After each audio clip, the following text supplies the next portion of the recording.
Assalamualaikum warahmatullahi wabarakatuh. Waalaikumsalam Waalaikumsalam warahmatullahi warahmatullahi wabarakatuh. wabarakatuh.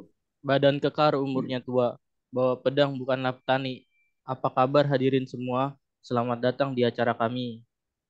Perkenalkan, nama saya Adnan.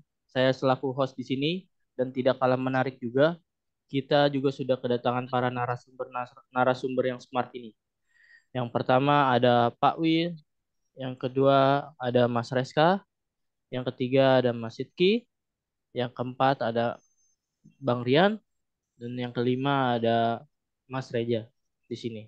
Bagaimana kabarnya Bapak-bapak sekalian? Baik, Baik, Mas Mas. Rizky. Baik, Baik, Bang. alhamdulillah. Baik. Alhamdulillah sehat semua ya.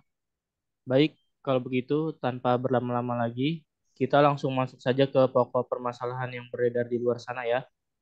Kita kan sudah tahu nih, mendengar soal permasalahan kebocoran pipa di PDAM Kota Magelang ya. Topik ini sangat menarik nih untuk kita bahas. Untuk permasalahan kasus air seperti ini kan sudah banyak juga yang terdengar dan viral beritanya. Untuk orang awam seperti saya dan teman-teman pendengar setia pun pasti banyak nih yang belum tahu tentang berita ini. Saya sendiri juga sudah menyiapkan data presentasi tentang studi kasus kehilangan air akibat kebocoran jalur di distribusi pipa di PDM Kota Magelang.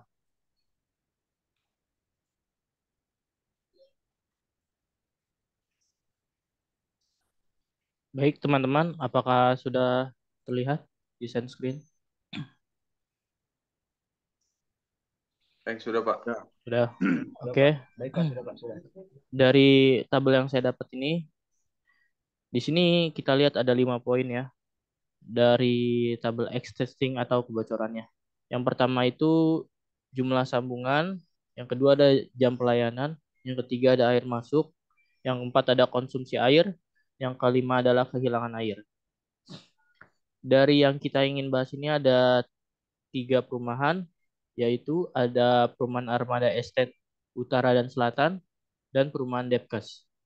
Pada poin pertama ini perumahan Armada Estate Utara sebesar 172, sedangkan perumahan Armada Estate Selatan sebesar 103 dan perumahan Depkes itu sebesar 573. Pada poin kedua jam pelayanannya itu pada perumahan Armada Utara 24 jam per harinya, sedangkan pada Armada Selatan 24 jam juga per harinya dan perumahan Depkes 24 jam per harinya. Yang ketiga adalah air masuknya. Yang di utara itu yang saya ketahui ada 926,60 meter, yang di bagian selatan ada 530 meter, dan di perumahan Depkes itu sebesar 151,4 meter. Pada poin keempat, yaitu tentang konsumsi air. Di perumahan Armada bagian utara itu sebesar 229,67 meter. Di bagian selatan itu sebesar 296,97 meter. Dan di perumahan Depkes itu sebesar 859,77 meter. Pada poin kelima ini kehilangan airnya setiap tahunnya. Di utara ini sebesar 696,93 meter. Di bagian selatan itu sebesar 233,03 meter. Di perumahan Depkes itu sebesar 291,63 meter. Masing-masing jumlah presentasinya yang utara yaitu 75,21%. Di bagian selatan 43,97%. Dan di bagian perumahan Depkes itu sebesar 25,33%. Baik, kita ke tabel selanjutnya yaitu tabel titik lokasi perbaikan kebocoran. Di sini titiknya yang kita dapat ketahui di bagian Armada Estate Utara ada 4 titik kebocoran, yaitu terdapat di blok B2, G1, dan G2 yang ada 2 titik kebocoran. Pada di wilayah selatan ini terdapat ada 3 titik kebocoran. Yang pertama itu ada di Ruko Armada, kemudian di Ruko Armada Blok A1 dan A2 dan Blok C2. Pada Depkes itu berada ada 11 titik kebocoran. Ada di Blok A1, A8, B1, B2, B5, B7, B10, C2, D1 terdapat 2 titik, dan D2. Total masing-masing keseluruhan itu ada 18 titik. Baik, boleh dijelaskan pertanyaan pertama ini. Sebenarnya di PDM Kota Magelang itu memakai jenis seperti pipa seperti apa sih, Pak? Boleh Pak Win dijelaskan? Baik, terima kasih atas waktunya Mas Anan. Akan saya coba jelaskan mengenai jenis pipa. Mengenai jenis pipa, tergantung dari kegunaannya atau peruntukannya. Misalnya, itu di sini saya bisa jelaskan ada 4 poin ya. 1, pipa air. Pipa air adalah suatu komponen yang digunakan untuk menyalurkan air dari sumber air ke bagian-bagian tertentu yang memerlukan air. Pipa saluran air berfungsi bukan hanya untuk menyalurkan air bersih sebagai salah satu kebutuhan dasar, namun juga berfungsi menyalurkan air kotor atau air limbah ke tempat pembuangan. Dan nomor 2, pipa minyak yang berfungsi sebagai bahan migas perpipaan untuk penyulingan minyak mentah. Perpipaan ini selain untuk pengangkutan minyak juga berfungsi untuk proses pendinginan untuk tenaga yang nantinya akan didistribusikan ke dalam transmisi gas. Dan yang ketiga, pipa gas yang kegunaannya untuk buangan sisa gas atau pembakaran dari tiap-tiap mesin yang dialirkan melalui komponen lain sebelum dibuang ke udara. Dan yang keempat, pipa uap yang berfungsi sebagai suatu adanya perpindahan panas melalui konveksi antar molekul air yang nantinya akan menciptakan aliran fluida yang akan dilepas oleh aliran air di dalam pipa. Nah, di kesempatan ini saya coba jelaskan yang berhubungan dengan pipa air, yaitu jenis-jenis pipa air. Yang pertama yaitu pipa PVC atau pipa polivinyl klorida yang populer disingkat dengan PVC. Biasanya digunakan sebagai bagian dari saluran pembuangan wastafel, toilet, shower, dan saluran air hujan.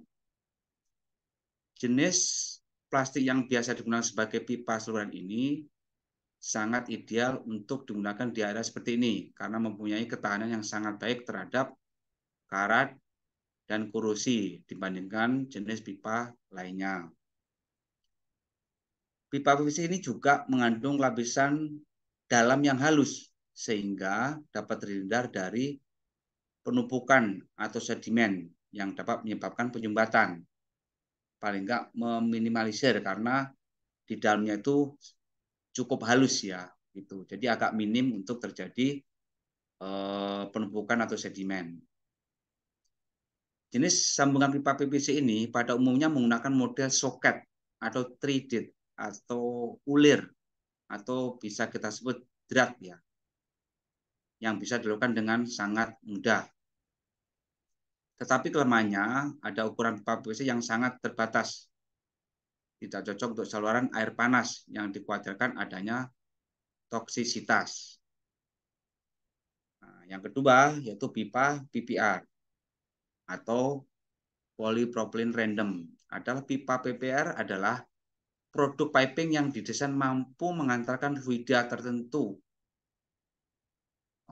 Tentunya air bersih yang bersuhu tinggi dengan bahan food grade. Berbeda dengan pipa PVC ya. Pipa ini dari bahan polypropylene random tipe 3. Ini tidak disambung dengan perekat melainkan melalui teknik pelelehan atau welded dengan metode penyambungan persenyawaan sempurna. Pipa PPR ini adalah produk yang didesain khusus untuk saluran air panas yang bertekanan dan diproduksi dari bahan istimewa polipropilin random, merupakan bahan propilin dengan random kopolimer tipe 3 atau biasa dikenal dengan istilah PPR 80. Dan yang ketiga yaitu pipa HDPE atau High Density Polyethylene. Adalah jenis pipa air terbuat dari termoplastik polietilen dengan tingkat densitas tinggi. Pipa air ini sangat fleksibel, kuat, menahan beban, tidak mudah patah, dan mampu digunakan untuk saluran bertekanan tinggi. Pipa HDP ini juga juga tidak mengandung zat berbahaya dan aman untuk saluran pipa air bersih. Untuk yang keempat, yaitu pipa galvanis. Pipa galvanis adalah pipa galvanized steel pipe atau lebih dikenal dengan nama pipa galvanis. Adalah jenis pipa baja yang diperkuat dengan lapisan bahan kimia seng. Pipa galvanis ini sangat cocok untuk pipa air yang digunakan di luar bangunan karena tahan terhadap sinar matahari dan mempunyai lapisan yang seng yang tidak mudah berkarat. Tapi sangat dianjurkan untuk saluran air panas, tidak dianjurkan untuk saluran air panas karena bisa terkontaminasi dari lapisan sengnya. Kelemahannya, sambungan pipa galvanis menggunakan soket dan thread yang jika tidak presisi bisa menyebabkan kebocoran di area ini. Perbaikannya akan memerlukan waktu yang agak lama dan mahal karena menggunakan mesin thread atau senai dengan tenaga yang terampil. Tapi jika dilakukan dengan benar, pipa galvanis bisa dijadikan pilihan untuk digunakan dalam jangka waktu yang lama. Kurang lebih seperti itu, Mas Anan. Cukup dari saya kembalikan ke moderator Mas Adnan. Monggo. Baik, terima kasih Pak Win. Sangat membantu sekali penjelasannya, Pak. Oke, selanjutnya jenis-jenis pipa kan sudah kita ketahui nih.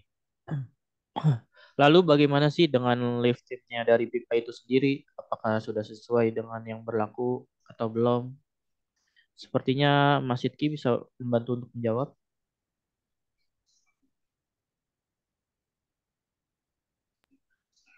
Baik, terima kasih sebelumnya Bapak Adnan. Di sini saya akan mencoba menjelaskan apa sih itu masalah dari lifetime pipa atau memberikan jangka tahan waktu pipa itu bertahan di dalam tidak. Sebetulnya lifetime pipa itu hitung dengan bahan-bahan material pipa pipanya karena berbeda-beda ya jadi pipa yang sudah dijelaskan oleh Bapak Win.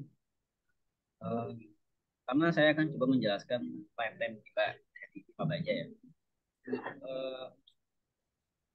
Itu sebenarnya mungkin tahan korosi ya. Kemudian untuk skala lifetime yaitu akan bertahan kurang lebih dari 1.000 tahun atau 1 dekade karena masuk bahannya yang sangat kuat. Kemudian saya akan bahas tentang pipa PVC atau tadi sudah dijelaskan si nama lainnya dari polyvinyl chloride. Pipa PVC ini biasanya sering digunakan di beberapa instalasi-instalasi kayak seperti di perumahan untuk menyalurkan di toilet kamar mandi dan sebagainya. Nah, pipa PVC ini memiliki umur yang lebih panjang dan bertahan hingga 50 tahun. Mungkin tadi sama dengan pipa baja tuh ya jauh lebih bagus dibandingkan pipa baja ya. Karena pipa PVC ini bahan seperti plastik ya. Kemudian pipa tembaga. Pipa tembaga sama saja seperti kayak pipa baja. Bedanya kalau pipa baja ini sifatnya dia tahan terhadap korosi. Ya untuk masalah lifetime pipa baja itu pipa tembaga itu sama dengan pipa baja. Ya, hampir kurang lebih ya tahan hingga 1 dekade ataupun lebih dari yang 10 tahun lebih. Kemudian terakhir saya akan membahas tentang pipa galvanis. Nah, pipa galvanis ini pipa yang terbuat dari baja tapi dilapisi dengan seng. Karena apa? Karena untuk melindungi eh, adanya suatu korosi di dalam pipa tersebut. Untuk masalah lifetime dari pipa galvanis tuh biasanya bertahan hingga 20 sampai 50 tahun ke depan. Nah, dari kesimpulannya, dari beberapa pipa yang tadi saya paparkan sedikit, semua itu balik lagi ke masalah faktor-faktornya. Seperti apa? Seperti kondisi di lingkungannya, terus beban mekanisme yang tingginya, dan kualitas air atau fluida yang mengalir melalui pipa tersebut.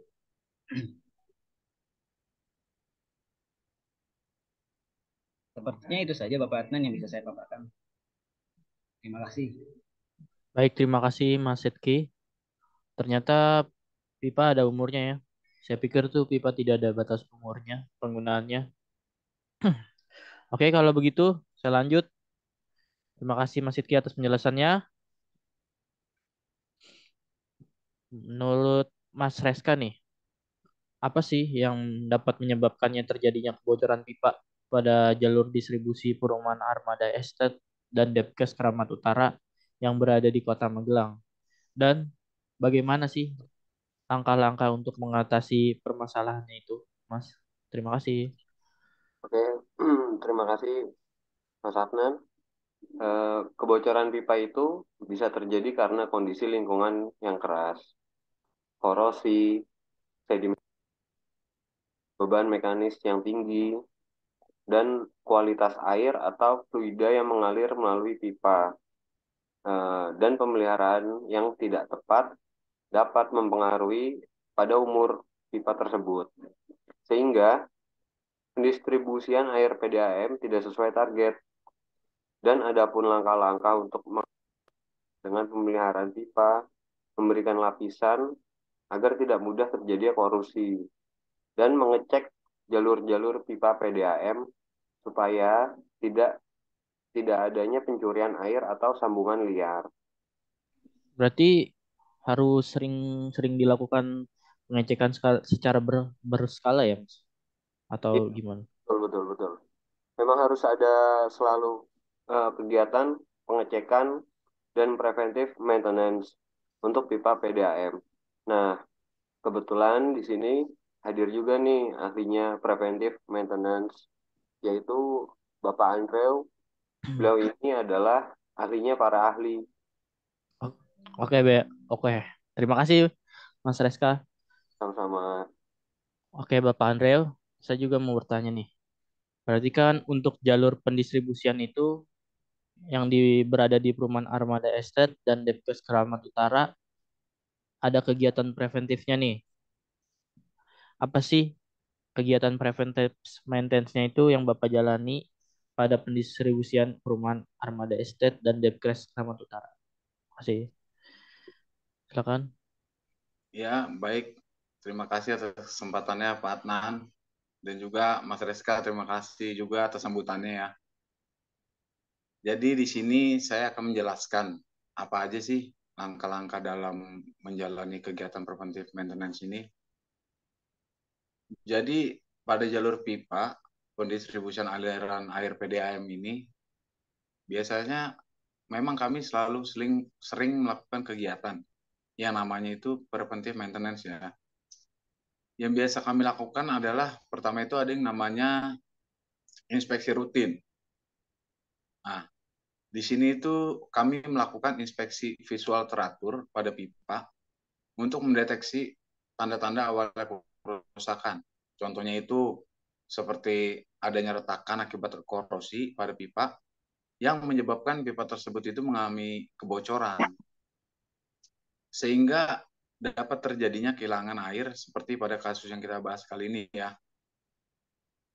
Nah, metode yang kami lakukan itu dengan step test dan juga biasanya dengan teknik sounding. Yang kedua ada yang namanya pembersihan pipa. Jadi setelah kami melakukan inspeksi rutin itu, tahap selanjutnya itu kami akan melakukan pembersihan pada pipa secara rutin. Kapan sih waktu yang bisa kami lakukan untuk melakukan pembersihan? Nah, itu jadi pembersihan pipa itu biasanya kami lakukan tuh setiap 2-3 tahun sekali, tapi secara berkala ya. Dan tujuannya pun untuk menghilangkan endapan atau sedimentasi yang terdapat pada pipa tersebut. Karena hal ini kan dapat mengganggu aliran air atau bisa menyebabkan pipa tersebut mengalami korosi. Karena banyak limbah-limbah, sisa-sisa limbah itu tersangkut karena adanya endapan itu yang membuat jadi korosi. Nah, ada yang ketiga namanya itu pengendalian korosi.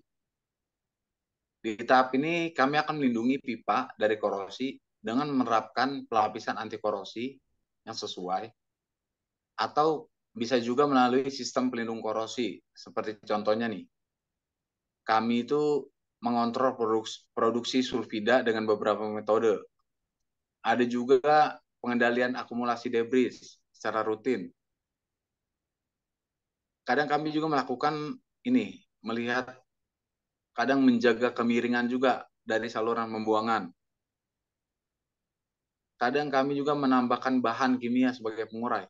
Tapi bahan kimia ini harus dilihat dulu kelebihan dan kekurangannya. Dan yang terakhir, kami juga mengurangi turbulen pada saluran pembuangan. Jadi seperti itu ya Bapak Adnan yang bisa saya jelaskan. Kurang lebihnya saya kembalikan kepada Bapak Adnan. Terima kasih Pak Adnan. Baik, terima kasih Pak Mas Andrew. Oh, jadi begitu ya, Pak. Terima kasih atas penjelasannya. Oh ya, tadi kan Mas Rizka kan sempat membahas tuh tentang korosi dan sedimentasinya. Nah, coba Mas Reja tolong bantu jelaskan upaya apa sih yang dilakukan untuk menanggulangi korosi dan sedimentasi itu. Terima kasih, Mas. Baik, terima kasih Mas Adnan atas kesempatannya. Dengan pertanyaan upaya apa sih yang dilakukan untuk menanggulangi korosi dan sedimentasi? Nah, sebelum kita tahu apa upaya yang harus kita lakukan dalam menanggulangi korosi dan sedimentasi ini, saya akan menjelaskan apa itu korosi dahulu ya, teman-teman semua ya. Jadi korosi, khususnya korosi pada pipa. Nah, itu adalah proses degradasi atau kerusakan yang terjadi pada pipa akibat reaksi kimia antar logam pipa dan lingkungan sekitarnya. Terus, di mana korosi pipa ini umumnya disebabkan oleh kelembaban zat-zat kimia yang terlarut dalam air ataupun dalam tanah dan perbedaan potensial elektrokimia antar permukaan logam pipa. Ini dapat mengurangi ketebalan dinding pipa hingga menyebabkan kebocoran dan dalam kasus yang parah menyebabkan kegagalan struktural. Nah, itu buat pengertian korosi ya Pak ya, secara umum pada pipa. Nah, ini ada faktor-faktor, beberapa faktor korosi pada pipa. Ini yang menyebabkan korosi pada pipa tuh diantaranya ada satu, komposisi air atau fluida yang mengalir pada pipa. Nah, itu mengandung kadar oksigen, asam alkali, garam, sulfida, dan bakteri dalam air atau fluida.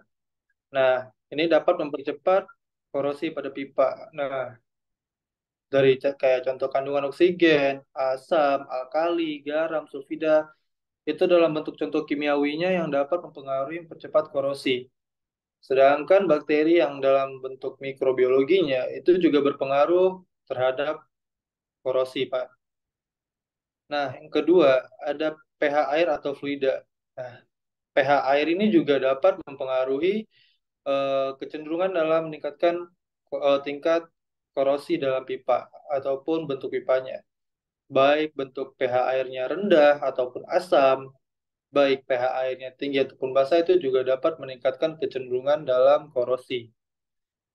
Nah, yang ketiga itu ada temperatur air atau fluida, Pak ya, di mana korosi cenderung lebih cepat terjadi pada suhu yang tinggi. Jadi semakin tingginya temperatur, suatu air atau fluida yang mengalir dalam pipa itu juga dapat mempengaruhi proses korosi gitu.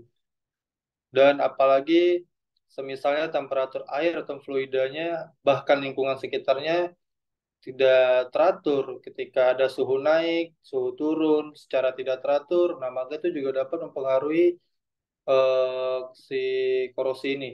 Lebih lebih cepat lah dia jatuhnya. Jadi si pipa itu lebih cenderung cepat rusak terjadinya korosi. Nah, yang terakhir nih yang keempat ada yang keempat itu ada sifat-sifat elektrokimia pipa dan lingkungan. Nah, perbedaan potensial elektrokimia antara logam dan pipa dan termasuk lingkungan sekitarnya dapat memicu korosi. Nah, yang kelima, kualitas dan ketebalan pelapisan protektif pada pipa. Nah, pelapisan ini yang disebut kayak teman-teman sebelumnya. Nah, pelapisan ini sangat berpengaruh karena pelapisan ini ada pelapisan seperti anti korosi atau lapisan galvanis yang dapat melindungi pipa dari korosi. Tetapi jika pelapisan ini rusak dan tidak kuat, maka pipa akan lebih rentan terhadap korosi. Jadi kalau pelapisan-pelapisan tersebut tidak maksimal dalam pemasangannya atau dalam pengecatannya, jadi pipa juga tetap lebih rentan terhadap korosi. Itu. Itu Pak ya buat korosi. Dan saya masuk ke sedimentasi. Secara umum sih sedimentasi itu pengertiannya ya endapan lumpur gitu Pak. Jadi endapan-endapan yang bisa terjadi dalam pipa. Nah, ini yang akan kita bahas faktor-faktornya apa aja sih Pak yang menyebabkan sedimentasi pada pipa. Itu yang pertama itu ada partikel padat dalam air atau fluida yang mengalir melalui pipa. Nah, partikel ini seperti pasir, lumpur, endapan, mineral, atau korosi yang terbawa dalam aliran dan mengendap di dalam atau di dasar pipa. Nah, partikel-partikel ini biasanya sih itu terjadi pada pipa pipa yang apa namanya yang transfer pertama. Jadi yang baru masuk dari sumber mata air. Nah, itu yang biasanya sering terjadi pengendapan karena walaupun di sana ada penyaringan, tetapi tetap aja bakal ada yang lolos pasir-pasir ke lumpur-lumpur yang berpartikel lebih kecil. Jadi lama-kelamaan akan menjadi pengendapan di dalam tipe tersebut. Nah, yang kedua ada kecepatan aliran yang rendah.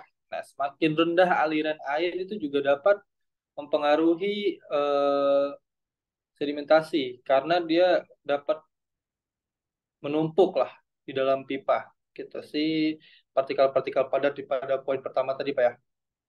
Terus yang ketiga ada bentuk pipa yang tidak memadai. Nah, bentuk pipa yang dengan desain tidak tepat, seperti sudut-sudut yang tumpul atau area yang tidak luas, area luas yang di bagian bawah pipa itu tidak sesuai dan dapat memperlambat aliran dan meningkatkan resiko sedimentasi. Begitu Pak ya. Nah, yang keempat, kerusakan dalam sistem pipa. Jika pipa mengalami kerusakan atau memiliki permukaan yang kasar, maka partikel-partikel padat cenderung menempel pada permukaan tersebut dan menyebabkan akumulasi sedimentasi. Gitu. Nah, langkah-langkah apa aja sih yang bisa kita lakukan untuk mencegah dari dua kerusakan pada pipa tadi ya, seperti korosi atau sedimentasi tadi yang sempat kita bahas. Nah, ada nih langkah-langkah untuk mencegahnya. Yang pertama itu pembersihan rutin. Pipa menggunakan metode seperti pembersihan mekanis, pembersihan kimia untuk menghilangkan sedimentasi yang sudah terbentuk. Nah, pembersihan ini, pembersihan rutin pipa secara mekanis atau pembersihan kimia, udah sempat disinggung oleh Bapak Andrew sebelumnya ya. Tetap kita memperhatikan bahan yang kita gunakan, baik secara kelebihan ataupun kekurangan tersebut. Nah, yang kedua, ada langkahnya itu instalasi filter atau penyaring di pipa untuk menangkap partikel-partikel padat sebelum mencapai pipa utama. Nah, benar langkah kedua ini sangat sangat mempengaruhi lah terhadap baik dari kita untuk mencegah adanya sedimentasi, baik untuk terhadap umur pipa juga, karena nanti kalau misalkannya pipa sering terjadinya korosi atau sedimentasi, ya juga akan berpengaruh terhadap umur pipa. Dan yang ketiga itu juga kita harus memperbaiki atau mengganti pipa yang rusak dan atau tidak memadai untuk meningkatkan aliran yang lancar. Yang keempat, menerapkan program pemeliharaan preventif yang teratur untuk mengurangi risiko sedimentasi dan memonitor kondisi pipa secara berkala. Dan yang kelima, ada penting untuk mencatat bahwa setiap situasi dapat berbeda dan solusi yang tepat tergantung pada kondisi spesifik sistem pipa yang kita gunakan. Dan yang terakhir yaitu mengontrol kecepatan aliran air karena aliran air ini juga termasuk Pak ya terhadap sedimentasi. Jadi kita usahakan si kecepatan aliran air ini konstan pada kecepatan tertentu, tidak terlalu cepat, tidak terlalu lambat karena jika terlalu lambat kita sudah sama-sama tahu itu juga mempengaruhi terhadap sedimentasi. Jika terlalu cepat takutnya ketahanan si pipa juga tidak bisa sekuat dengan terhadap kecepatan aliran air yang kita atur. Jadi begitu Bapak Adnan terhadap apa sih upaya dan langkah-langkah yang harus kita lakukan dalam mencegahnya korosi dan sedimentasi. Jadi begitu Bapak Adnan. Baik, terima kasih Mas Reza sudah menjelaskan tentang upaya menanggulangi korosi dan sedimentasi dengan baik. Sekarang masuk ke pertanyaan selanjutnya ya. Mungkin Bang Rian bisa menjawab. Tingginya faktor kehilangan atau kebocoran air itu disebabkan karena apa sih Bang Rian? Makasih Bang. Ya, terima kasih Mas Atan. Sebelumnya saya mohon maaf, suara saya terdengar jelas ya? Jelas. Mohon maaf, sebelumnya saya tidak bisa on cam karena saya masih di set Pak Adnan. Iya Pak. Baik, di sini saya akan menjelaskan beberapa faktor permasalahan atas kehilangan dan kebocoran air ya. Di sini sudah dijelaskan dengan Bapak Andreu. Bapak Andreu ini salah satu rekanan saya yang paling ahlinya ahli loh. Saya merasa terhormat sekali diundang di acara ini. Terima kasih Ya, kembali, Mas Andreu Pak. gimana? Sehat? Sehat, Waduh, Pak udah Rian. lama nih kita nggak ketemu nih ya. Bapak Rian sehat juga ya? Sehat, sehat, sehat. Baik, saya di sini akan menjelaskan apa aja sih permasalahan faktor kehilangan air. Pertama itu kehilangan fisik. Kehilangan fisik yaitu suatu contoh seperti kebocoran yang disebabkan oleh pipa dan perlengkapannya sehingga terjadilah kehilangan air pada jalur distribusi. Itu untuk kehilangan fisik. Dan yang satu lagi adalah kehilangan non fisik. Kehilangan fisik itu seperti contohnya kebocoran disebabkan oleh pencurian air yang dilakukan oleh warga dan sambungan-sambungan yang liar yang disebabkan oleh warga juga dan yang tidak bertanggung jawab. Nah, maka dari situ pembaca meterannya tidak akan benar, akurasi meterannya sangat rendah. Untuk permasalahan kehilangan fisik hanya ada dua faktor, yaitu kehilangan fisik dan kehilangan non fisik. Baik, saya kembalikan kepada host Pak Adnan. Makasih atas waktunya. Mohon maaf nih, saya harus tinggal dulu nih ya Pak. Pak Andre, Pak Tri, Pak Maulana, Pak Reja. Iya baik, terima kasih Kasih Mas. Oke, untuk lanjut bicaranya. Mas. Ya lanjut. Oke. Baik, terima kasih semuanya. Saya dapat mensimpulkan ya bahwa dari studi kasus ini ada 3 poin yang saya simpulkan.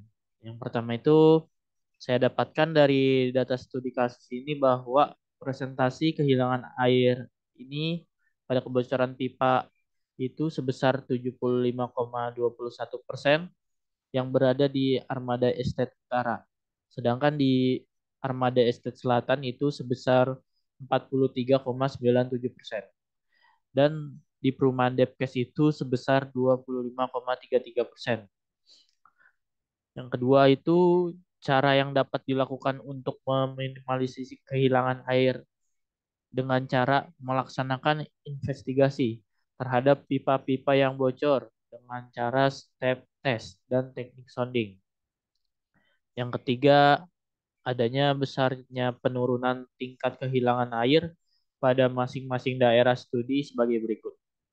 Pada perumahan Armada Estate ini sebanyak 59,51%, pada Armada Estate Selatan sebesar 10,89%, sedangkan perumahan Depkes itu kehilangan airnya sebesar 10,91%. Baik, sudah terjawab ya semuanya, teman-teman, pada pembahasan topik kali ini. Sudah tidak ada yang penasaran lagi kan? Oke, kalau begitu. Jadi kita telah sampai di penghujung acara ya. Sekali lagi terima kasih banyak pada para narasumber yang sudah bersedia hadir dan dapat menjelaskan tentang studi kasus kehilangan air ini yang berada di Kota Magelang. Semoga dengan kasus ini kita bisa banyak belajar dan tanggap untuk menanggulangi masalah kebocoran pipa tersebut. Baik, langsung saya tutup ya acara podcast kali ini. Bila ada salah kata, mohon dimaklumi ya teman-teman, penonton dan pendengar setia kami. Wassalamualaikum warahmatullahi wabarakatuh. Waalaikumsalam warahmatullahi Waalaikumsalam wabarakatuh. Waalaikumsalam warahmatullahi warahmatullahi wabarakatuh. wabarakatuh. Terima kasih Bapak Nan. Teman-teman. wabarakatuh.